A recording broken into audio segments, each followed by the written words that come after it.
الله على فن المألوف وفن التونسي العزيز. اليوم في الاستوديو باش نحكيو على موسيقى تحمل روح التاريخ التونسي، تعكس هويتنا التونسية الأصيلة. موسيقى المألوف اللي كانت وما زالت جزء مهم برشا في ذاكرتنا، في تراثنا الثقافي. يسعدني برشا اليوم انه في البلاتو ضيوف مميزين جايين من جمعية عريقة في باريس، جمعية تخدم على الحفاظ على هذا الموروث وتحاول تورثه الأجيال وأجيال القادمة. نستقبل بكل فخر أعضاء جمعية مألوف تونس اللي يخدموا بإخلاص على إحياء هذا الموروث، إحياء النوبات، تقديم المألوف في أبهى حلة. أهلا وسهلا ومرحبا، نورتونا اليوم فاتن زيد ويلدز صفيان، مرحبا بكم، نورتونا في راديو سولي اليوم. تحية ساعة لكل أعضاء مألوف، جمعية مألوف تونس. الناس الكل نعرف قديش يخدموا، قديش يضحيوا، قديش وراء كل حفلة نراوها، وراء كل ذيك النجاح فما برشا تعب وبرشا خدمة. فاتن زيد نعرفك من قبل دونك في مألوف تونيزيان دو باري، ديما كما نقولوا حاضرة في الحفلات الكل. تقريبا من اول ما جيت لفرنسا انخرطت في مألوف تونس، واي توا يعني عندي 10 سنين مع مألوف تونس. تقريبا حفلة الكل كنت موجودة. يعطيك الصحة على هذا المثابرة. خاصة اليوم باش نرجع نحكيو بعد على ديتاي واجواء جمعية مألوف تونس، لكن قبل حضوركم اليوم في الاستوديو بمناسبة التحضير لحفل باش يكون يوم 14، كان شديد الدات الصحيح دونك 14 جوان. احكينا شويه على الحفله هذه، من بعد باش نرجع نذكروا عليها بيان سور. الحفله نتاعنا نهار 14 جوان في الاسباس روي مع 8 نتاع الليل، وهي كيما الحفلات اللي كنا نعملوهم الكل مع مألوف تونس. اهم حاجه نقدموها هي النوبه اللي هي عندها ستركتور معينه معناها في المألوف التونسي، موجوده في برشا حاجات في مألوف تونسي يعني عندها ضوابط تتبعهم من النوبه. احنا في كل حفله اهم حاجه نقدموها هي النوبه كامله، اللي قليل انه تتقدم توا نوبه بالمألوف كامل حتى في تونس. والمره هذه النوبه نتاعنا هي نوبه الرصد عبيدي او نوبه الرصد pour faire plus court. اللي هو يعني النوبه تكون تسلسل من المقطوعات اما اللحنيه فقط كما كنا نسمع فيها توا، une partie instrumentale كنا نسمع فيها توا، وتكون فيها زاده حاجات شانتي غنائيه. دونك نوبة الرصد نتاعنا للي باش يجيو بالحق فما طابع كبير ياسر في طابع الرصد عبيدي اللي هو il est un peu spécial معناها كيف تسمعوا، وفيه دي انفلونس هكا سوبساهاريان و اي نوعا ما اي، وفيه برشا حنين في الكلام نتاعو وبرشا نوستالجي. الحقيقه حلو برشا، الا فوا نوستالجيك والا فوا في حاجات اخرى يعمل جو على الاخر. وهذا موروثنا، هذا موروثنا الثقافي وملوفنا اللي نحبوه ديما. هكا الحفلات يكونوا ان بو سبيسيال، سا سونج ان بو ان فيت من الكوميرسيال اللي قاعدين نعيشوا فيه. برشا حفلات اللي نشوفوهم ديما حفله في العام، حفله الملوف ديما نكون حاضر فيها، حفله ولا حفلتين كما قالت لي يولد. دونك نتصور اقبال كبير يكون من الجاليات العربيه، مش كان توانسه، خاطر الملوف هو موسيقى تجمعنا احنا كمغرب العربي ساعة، كجزائريين ومغاربة وتوانسة. يلدز مرحبا بيك ساعة. وبيك عايشك، مرحبا بيك، نورتنا. دونك قديش عندك في مألوف تونيزيان دو باري؟ عندي برشا، عندي تقريبا 8 شهور مدة طويلة. حضرت معاهم المرة اللي فاتت تحضيرات نوبة الإصبعين، كنت معاهم في الأورغانيزاسيون، ما غنيتش. المرة هذه موجودة من الإكسبسيون، المرة هذه موجودة من الأول، من التحضيرات الأولى حتى يكشت الآخر.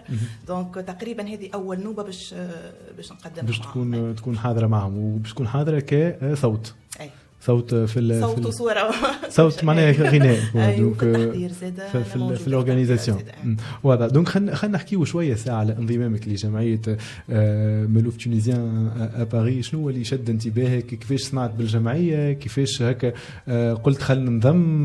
مغرومه بالمألوف من قبل والا احكي لنا شويه؟ هو انا بيرسونيلمون مغرومه باي حاجه تونسيه، نحب الفن التونسي وبالاخص المألوف. الجمعية كانت النية موجودة أني ننضم من 2016 كنت في إيل دو فرانس في باريس. من بعد تفاهمت معاهم وتقابلنا وكل شيء. من بعد جيت ظروف أني نقلت لمنطقة أخرى في فرنسا. دونك الحكاية ما كانش ظروف تسمح. قعدت نتبع فيهم. من اللي رجعت لباريس أول حاجة عملتها رجعت الكونتاكت ورجعت نحضر. ورجعت للمألوف تونيزيان. كيفاش لقيت الاستقبال في الجمعية؟ أنا حضرت راني نحضر هكا دو تون زون طون لي ريبيتيسيون أجواء عائلية كما نقول. بالضبط. هو أنا مادامي موجودة معاك اليوم كون الاستقبال كان حار برشا وهي كجمعية نجم وجودي معاك اليوم يعطي فرق معناه يعطي صورة على الجمعية هي في حد ذاتها شنية. إنه بالحق العباد الكل عندهم بلاصة. دونك تحب المألوف تحب عندك ما تقدم أراك عندك بلاصة. دونك الاستقبال كان بالحق حلو برشا ومون دوني ولينا أصحاب ولينا نكلموا في بعضنا ولينا نتقابلوا خارج حتى المألوف. أكيد أكيد. باهي اليوم يلدز وانت في الجمعية شنو أهدافك وين تحب معناها صوتك وين تحبوا يوصل مشاركتك في الجمعية إلى أي مدى؟ هو الهدف متاعي هو نفس الهدف متاع الجمعية. إنه نوثقوا إنه نوصلوا صوتنا إنه نجمعوا بأكثر عباد تسمع المألوف ونغرموا العباد من المألوف. خاطر المألوف صحيح هو معناها نوع موسيقي كلاسيكي جدا أما ماشي وحسينا إنه في وقت ما فما تقصير من الناس الكل إنه بدأ يتنسى شوية. دونك الهدف متاع الجمعية إنه بالحق نعاودوا نوصلوا صوت المألوف الموروث هذا كما قلت أنا في أول الباساج إنه نحاولوا نعديوه للأجيال القادمة. خلينا نرجع شوية الفاتن. دونك أنا نعرف برشا من تحية لهم في جمعية مألوف تونيزيان دو باريس سي عبد الرحمن مدام فاطمة سي رضا عباس تحية لهم الكل. دونك اللي نعرف ندخل جمعية تونيزيان دو مألوف تونيزيان دو باريس يقعد سنين ما عادش يخرج. يحصل. فات نحكي لنا شوية على كيفاش انت حصلت الساعة على التجربة متاعك وشنو السر وراء هذا معناه. أنا حصلت تقريبا أول ما جيت لفرنسا كنت كما تحكي صافي مغرومة بالتونسي مغرومة بالموسيقى بصفة عامة. أما كيف جيت لفرنسا حسيت روحي متعلقة أكثر بالموسيقى التونسية. وعندي زوز أصدقائي مشاو يحضروا في حفلة مألوف تونس رجعوا يحكيوا لي معناها الكل. يا أخي دخلت على الإنترنت لوجت اتصلت وقتها بسي رضا سي أحمد رضا عباس المؤسس والرئيس الجمعية وبريزيدون تاع زيدا. دونك اتصلت به وتلاقينا ومشيت اول مره. انا حبيت نمشي نكتشف معناها يا اخي لقيت الاجواء كما تحكي انت معناها سي تري كونفيفيال. ملمومين صحيح اوتور دو لا ميوزيك اما زاد كيف يعني هي الكلمة كليشيه شوية عائلة كبيرة أما بالحق يعني عائلة كبيرة يعني غاديك عائلة ما جست فيها برشا عباد كل حد يغيب ويرجع حسب ظروفه. أما تلقانا يعني حاضرين مع بعضنا في حياة بعضنا الكل وكما قلت أنت واحد سيد دخل ما عادش يخرج. هاي برشا باش نمشيو ونسمعوا باساج آخر لي حفلة من حفلات مألوف تونيزيان دو باريس. دونك نوبة الحسين نسمعوا شوية ومن بعد نرجع نكملوا الحوار.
موسيقى مزيانة على الاخر لي ملوف تونيزيان باري نوبة الحسين. نشوفوا اليوم يحضر معنا في البلاتو فات مزيد يلدز صفا دونك من اعضاء جمعية تونيزيان ملوف تونيزيان باري. استعداد للحفل، نحاولوا نعاودوا نذكروا بالحفلة اللي باش تصير يوم 14 جوان. وين بالضبط فات الحفلة؟ في ليسباس روي في باري 12 لو 14 جوان نهار 14 جوان في 8 تاع الليل. واللي ريزيرفاسيون موجودين على يلو اسو، والا الاسهل حاجه انه واحد يمشي للباج فيسبوك، صفحه رسميه لي ملوف تونيزيان دو باري في الفيسبوك ونصور في لي ريزو سوسيو الكل. دونك جوست تكتب ملوف تونيزيان باري تجي تتمتع بالموسيقى كيما الموسيقى اللي كنا نسمعوا فيها توا. موسيقى مزيانة على الاخر وما نلقاوهاش، مش اي انسان يتقن الا الملوف. هذيك علاش باش نحكي شويه على الصعوبات وباش نحكي شويه كيف على نشاط الجمعيه وشنو الجمعيه اهدافها وكيفاش تنشط، كيفاش تعمل الورشات الدورات لي ريبيتيسيون كل شيء. دونك احكي لنا شويه فاتن كومون سا بس. اي هو صحيح النشاط نتاعنا هو نشاط معناها مقار ديما نهار لحد، مهما يكون فما حفله ولا ما فماش وديما فما حفلات. اما الفكره هو انه مانيش نخدموا للحفلات هكا، وحنا نخدموا على الموروث هذايا على الملوف. نستقبلوا الناس الكل من افق مختلفه، يعني اذا كانوا ناس مختصين في الموسيقى والا ناس عمرهم لا عملوا موسيقى، نتلموا الناس الكل والناس الكل تنفع بعضها. وغاديكا كيف نخدموا معناها نستقبلوا حتى الصغار راهو يجيوا ويبداو يتعلموا يسمعوا باش كيف يكونوا عندنا صغار يعني نتاع 4 5 سنين جست باش تستانس وذنه وتسمع الموسيقى هذيك. والله حاجه باهيه برشا انه هل الرساله هذه نوصلوها الاجيال وراء اجيال. نتصور كيفاش هكا لي رياكسيون تاع لي جون كي يسمع، خاطر نعرفوا اللي الملوف ماهوش سهل، يعني ماهوش حتى الكلام واللهجه ماهيش معناها الحاجه اللي مستنسين بها، فما كلمات صعيبه. ونعرف ليفور كبير اللي يبذلوه الاعضاء اللي لاهين بالجمعيه هذه من سيريدا وغيره من القائمين على الجمعيه، مجهود كبير برشا باش يحاولوا يحفظوا الموروث هذا. كيفاش لي رياكسيون تاع لي جون خاصه هكا؟ والله في لي جون بصفه عام يعني اكثر العبيد يجيو كو سوا جون ولا ماهمش موان جون. ديما برشا ناس يقول لك معناها كنت نحسب الملوف حاجه صعيبه اناكسيسيبل ولا ما نعرفوش، نعرف منه كان الف يا سلطان ولا حاجه. يعني ان جينيرال العباد يكونوا انشانتي بالديكوفيرت نتاع الملوف هذايا، حاجه اللي كانوا يسمعوا ساعات يمكن كلمه بركه كلمه ملوف ولا ما يعرفوش برشا حاجات عليه. من ناحيه الصعب معناها اللي تحكي عليه هو صحيح، يعني هي موسيقى يعني الموسيقى الكلاسيكيه التونسيه يعني. لكن وقت اللي نخدموه نحاولوا معناها نخدموه باتقان وانه نعطيو لكل حاجه حقها ويجزأ نتصور معناها مش مع بعض بشويه دونك بالطبيعه. دونك وقت اللي تقدم حاجه يعني اللي مخدومه معناها نحاولوا انه نخدموها كما يلزم. الناس اللي جات حضرت في الريبيتيسيون ولا حتى في الحفله تدخل في العالم هذاك، حتى كان هو مش عالم مستنسين به ونسمعوا فيه كل يوم، اما وقت اللي تحس الناس كل ما من بيه اللي هي تخدم فيه، وقتها الناس اللي تسمع تتبع وتدخل في العالم هذاك. هي البرشا. نمشي ليلدز صفا باش تحكي لي شويه على مشاركات ملوف تونيزيان دو باري في المهرجانات والحفلات اللي قاعده تصير. احكي لي شويه على بعض السهرات والحفلات اللي تقوموا بها. هو صحيح عندنا شويه غياب على المهرجانات. هذه يمكن تكون دعوه للي قايمين بالمهرجانات انه يستدعونا. سينو لازم أنا نشوف معناه من الواجب إنه خاصة القائمين على المهرجانات في بلداننا المغاربية معناه، خاطر هذا راهو موروثنا، حاجة تبعتنا. وإذا إحنا ما نتصور أنتم كجمعية معناها التمويل يكون صعيب برشا إذا ما فماش سلطات تهتم وتقف وراء الموروث هذا باش يضيع. هي إلى حد الآن تمويل ذاتي من الموارد نتاعنا. هذاك علاش ولذا لو كان ثم دعم، لو كان ثم استدعاء من المهرجانات ما نقولوش لا، زاد بالعكس معناها حاجه تفرحنا على الاخر ونجم نشوفوها حتى رد اعتبار، على خاطر ابخي تو احنا نخدموا في موروث نتاعنا وقاعدين نحافظوا عليه وقاعدين نوصلوا فيه. دونك اذا كان ما نحافظوش عليه احنا ما فماش حد داخل ينجم يحافظ عليه. اكيد. نخلي لك الكلمه فاتن، تحب تضيف؟ اي نحب جوست نذكر اللي احنا فخورين اللي عام 2022 خذينا المرتبه الاولى نتاع اول جمعيه تونسيه ناشطه في الخارج في الدومين كولتوريل، وخذينا تكريم في تونس على هذا معناها. هي البرشا، يعطيكم الصحه وان شاء الله يا ربي نجاحات ورا نجاحات، على خاطر نعرف الخدمه اللي تخدموا فيها ماهيش سهله، معناها حاجه ماهيش سهله. وانا فرحان برشا اليوم اني نسمع ونشوف دي جون كما كنت تحكي لي فاتن قاعدين يلتحقوا بالجمعيه ومهتمين بهذا الموروث. مع احنا ماناش ضد الاختلاف في الموسيقى، لكن مع المحافظه زاد على الحاجات اللي عندنا، موروثنا، تاريخنا، ثقافتنا. هو موجودين كافه الشرائح، راهو فما الصغار، فما لي جون اللي جون، فما كبار، فما توانسه، فما مش توانسه. راهو بالحق الاستركتور نتاع الجمعيه نتاعنا ولا معناها تقبل الناس الكل. مش كان يجي يعني العباد الكل نجموا تجيو. مرحبا. اكيد انا شفت كل الفئات العمريه، وراهو الفن ما عندوش عمر، في انسان مغروم راهو تنجم حتى وانت معناها تصور برشا ناس دونك يعديوا عمرهم يخدموا كل شيء ما يلقاوش وقت تلقى وقت راهو اجا الفن تعطيه يعطيك الحب، يعطيك كما قلت بكري احنا نعيشوا في عالم فيه برشا ضغوطات، دونك نستحقوا المفر هذا من الفن والحاجه الحلوه. نخليك تعاود تذكر يولدز بالحفله. الحفلة إن شاء الله نهار 14 جوان في سباس روي هكذا متاحة في الدوزيام أرونديسمون. التساكر موجودين في ألو أسوسياسيون، ألو أسو ولا على في السيت.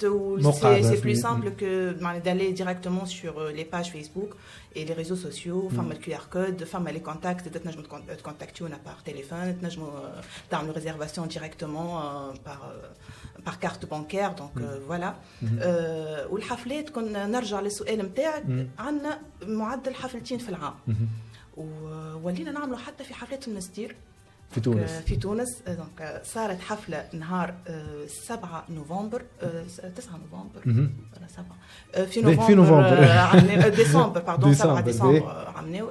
وأنا انشيني ديريكتومون بحفله في فرنسا. دونك بعد بجمعه صارت حفله جميل جدا. والحفله نتاع تونس كانت ناجحه واقبال كبير نتصور كان عليها برشا. ولذا فما بروجرام اخر باش تصير حفله ثانيه في مستير نهار 29 نوفمبر في قصر في قصر العلوم. مرحبا بالناس الكل ان شاء الله موافقين. في تونس وفي فرنسا اكيد ان شاء الله. وكانت قبل ذا مشاركات نتذكر زاد كيف كانت مشاركه في المغرب زاد، مش كان في تونس. دونك على نطاق العالم الجمعيه قاعد صوتها يوصل الى الكثير من الدول. برافو على الخدمه اللي تخدم فيها. وي فاتن. ويمكن كان نذكر زاد حاجه مهمه في نشاط الجمعيه اللي هي كما قلت لك مش كان الحفلات، اما زاد معناها سي لا ترانسميسيون، انه نعديو من جيل لجيل، وعندنا حتى التعليم يعني بروبرمون بارلي، نعطيو دروس معناها على حسب الظروف بالطبيعه. دروس في الموسيقى التونسيه، في الآلات التونسيه. كان قبل عنا ورشه نتاع العود التونسي، العود العربي يتسمى. بالطبيعه نسادابت على حسب الحضور معناها. اما فوالا معناها نقدموا دروس ونحاولوا انه نخدموا المألوف بطرق مختلفه. هي البرشا. فما التوثيق زاد حكيت عليه فاتن بكري، هو توثيق النوب. هو كل حفله احنا نقدموها وتكون فيها نوبه كامله، وفيها بالطبيعه نعملوا حاجات اخرى بخلاف النوبه. ما انا في حديثي تنركز على النوبه خاطر هي اللي تاخذ اكبر بارتي من الحفله. نسجلوهم ونخرجوا البومات فيهم سي دي ودي في دي وان ليفري في الكلمات الكل نتاع النوبه ومعلومات تخص النوبه هذيك. برافو. وتوا عندنا 7 البومات خرجوا ما شاء الله. برافو حاجه باهيه برشا. اسمعني وانا نقول لك حاجه، انا ساعات نبدا نعمل في دوره في تونس في القهاوي خاصه في المدينه العربي، نلقى ديما حاطين مالوف تونيزيان دو باريس. نشوف حفلاتكم غادي يحطوهم على اليوتيوب. رونق كبير برشا وانت تحوس في المدينه العربيه وتسمع في مالوفنا، وخاصه انه جيل جديد قاعد يعزف ويغني في هذه النوب والاغاني. برافو، يعطيكم الصحه. موعدنا ان شاء الله مستمعينا اللي يحبوا يحضروا ويتمتعوا بالمالوف يوم 14 جوان. كما قلنا لكم تلقاو لي ديتاي والتفاصيل على الصفحه الرسميه لمالوف تونس بباريس في الفيسبوك ولا في الانستغرام. شكرا لكم، شكرا على الحضور. خلي لك كلمه الختام فاتن. عايشك، نشكرك ذلينا صافي زوز فرحنا اليوم اللي كنا موجودين لهنا. عايشك. وان شاء الله نشوفكم في الحفله نتاعنا نهار 14 ان شاء الله. شكرا ليك فاتن، شكرا ليك صفاء. يعيشك، شكرا على الاستضافه وشكرا على للمستمعين انهم سمعونا، ومرحبا بهم، مرحبا بالناس الكل يجاوا للحفله. راهو تستنى فيكم برشا حاجه مزيانه برشا، راهو بالاخص النوبه هذه فيها برشا مشاعر، فيها برشا حب، برشا الم، برشا شجن وبرشا جو زاده. يجاوا بالحق، يجاوا واستمتعوا معانا نهار 14 جوان. شكرا ليك يلدز صفاء. نسمعوا دونك مالوف تونيزيان باريس ومكملين اوريزون حتى ال5 متاع العشيه.